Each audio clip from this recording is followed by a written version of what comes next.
Frères et sœurs dans le Seigneur Jésus-Christ, nous vous saluons. Je vous salue également.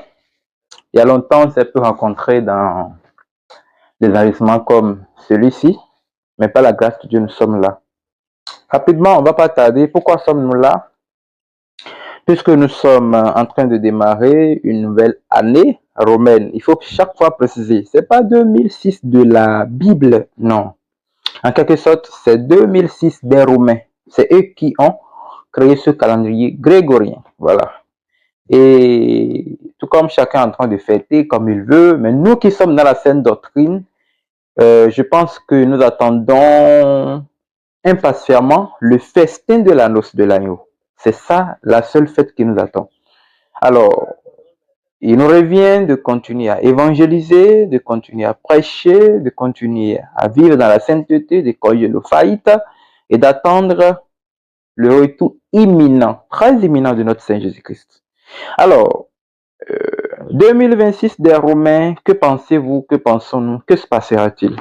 Nous avions prié, on a sondé, et d'après cela, on a compris une chose. Vous savez, nous sommes dans le temps de la fin. Il n'y a pas une autre vérité à prêcher pour démentir cela. Et il faut que je vous rappelle que peu importe la prédication qu'on va prêcher, on ne va pas dépasser l'évangile. La mort, l'ensevelissement et la réalisation du Christ. Très important. Notez ça quelque part. Notre message ne doit pas dépasser l'évangile. La profondeur, la largeur, la longueur, la hauteur de notre évangile ne doit pas dépasser l'évangile. Alors, nous sommes maintenant en 2026. Chacun se pose la question, que se passera-t-il en 2026? Ah oui, c'est très important qu'on se demande ces choses, mais il va aussi de toi de se poser des questions. Notre vie chrétienne dans cette année va-t-il changer ou bien va-t-il pousser? Va-t-elle changer ou bien va-t-elle continuer? Vous savez, en tant qu'un enfant de Dieu, il nous faut chaque fois examiner toutes choses à la lumière de la parole de Dieu et d'observer est-ce que chaque fois, quand le temps passe, les années passent, notre vie chrétienne de disciple ou bien de mission, de service, s'améliore ou bien s'empire. C'est-à-dire s'empire de façon négative ou bien s'empire de façon positive. Et vous savez, nous qui sommes dans la vérité, dans la saine doctrine, ne voyons pas les choses de la même manière que les autres qui sont dans le monde, ou bien qui n'ont pas encore connu la doctrine des apôtres. Et c'est pour cela que notre façon de voir les choses est différente, très différente. D'après la prière, le sondage et tout ce que nous avons observé, on a compris que nous qui sommes chrétiens devons faire un peu attention. On faisait attention, oui. On ne va pas quand même se mettre à dire c'est maintenant qu'on va faire attention. Non. Nous devons continuer à prier plus qu'avant, à feuilleter la parole de Dieu plus qu'avant, à méditer plus qu'avant, à participer à l'œuvre de Dieu plus qu'avant. Vous savez pourquoi? Parce que les temps seront plus durs. Ah oui. Chaque fois, les temps seront plus durs. Et quand vous me voyez jeter les yeux dans la Bible comme ça, j'ai Matthieu 24 avec moi. Voilà, c'est là mon dictionnaire des temps de la fin. C'est là que je vérifie beaucoup de choses. Et les temps seront plus durs, plus qu'avant. Ça, il ne faut pas que je vous mente. Dans l'année 2026, nous voyons de loin les gémissements et les soupirs du continent africain. Oui. Le gémissement et le soupir du continent africain. Les cris de guerre et les bruits de guerre. Les tourments indescriptibles. Quelqu'un peut-être dit, mais pourquoi il est en train de prononcer des choses horribles? Non, je ne prononce rien. Je ne fais que nous avertir. Ce n'est pas une prophétie. Pas besoin de dire ainsi par l'Éternel, non. Je vous ai toujours dit dans les enseignements bibliques que tout chrétien dans la vérité, c'est-à-dire dans la doctrine des apôtres, a le droit d'avoir aussi le don de la prophétie. L'apôtre Paul nous a expliqué ça. Ok, nous sentons quelque chose qui arrive.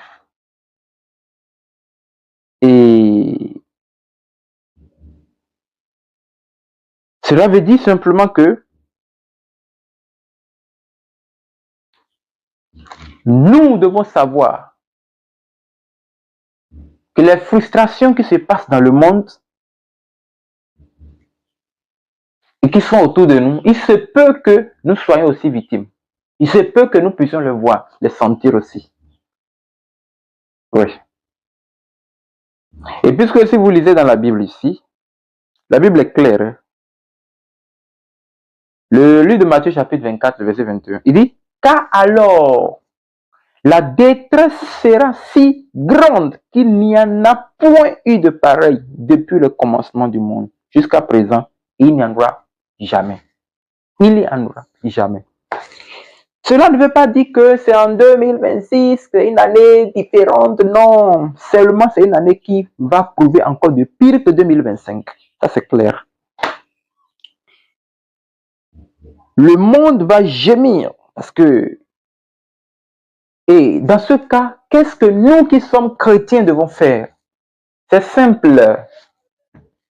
C'est simple. Nous qui sommes chrétiens, nous sommes appelés premièrement à nous unir, surtout dans la saine doctrine. Parce qu'il se peut que ceux qui ne sont pas dans la saine doctrine pensent que nous devons forcément nous unir avec eux. C'est un peu difficile. Nous ne les détestons pas, on ne les considère pas comme des ennemis, mais ce serait difficile qu'on puisse parler le même langage, étant donné que les grandes parties ont rejeté le dépouillement, ils ont rejeté la sanctification, ils ont rejeté la vérité. Par contre, ils sont quand même en train de dire Jésus, donc nous les appelons aussi le frère, puisqu'on n'est pas divisé. Mais ils doivent savoir que nous avons nos exigences et nos principautés dans le cadre spirituel. Chrétiens, frères et sœurs, dans l'œuvre missionnaire et en dehors de l'œuvre missionnaire, défenseurs de la saine doctrine, nous sommes appelés à nous unir,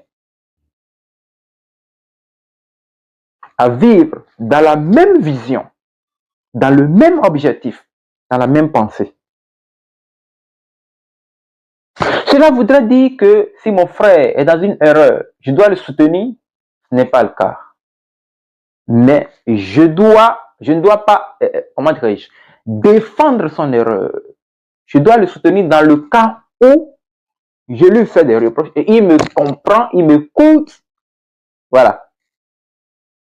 Mon frère doit m'aider à mieux gagner des âmes. Ma soeur doit m'aider à mieux gagner les âmes. Nous ne devons pas reculer. L'œuvre doit avancer parce que le réveil doit exploser et aller dans les coins du monde pour que les âmes ne meurent pas dans l'innocence et ne descendent dans le séjour des morts. Frère, en ce moment, nous devons beaucoup travailler.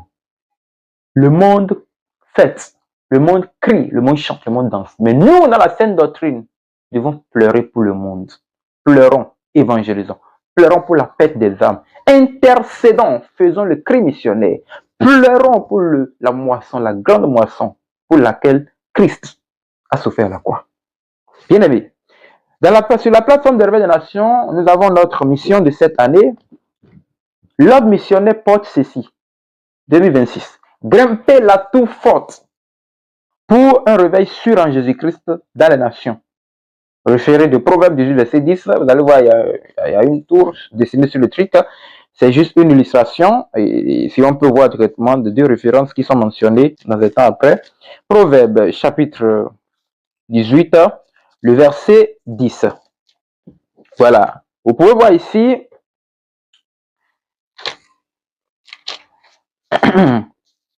Il est écrit. Le nom de l'Éternel est une tour forte. Le juste s'y réfugie et se trouve en sûreté. Vous voyez, non?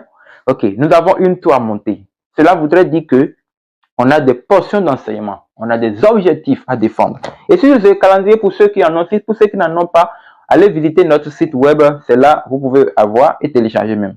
Nous avons déjà des dates de séances de sortie d'évangélisation avec les temps de prière et temps de retraite. Donc chacun pourra se programmer maintenant et savoir que si nous on sort pour l'évaluation au Gabon, vous sortez au Tchad, vous sortez au Burkina, vous sortez au Bénin, vous sortez en Côte d'Ivoire, un peu partout. Vous voyez, non? Voilà.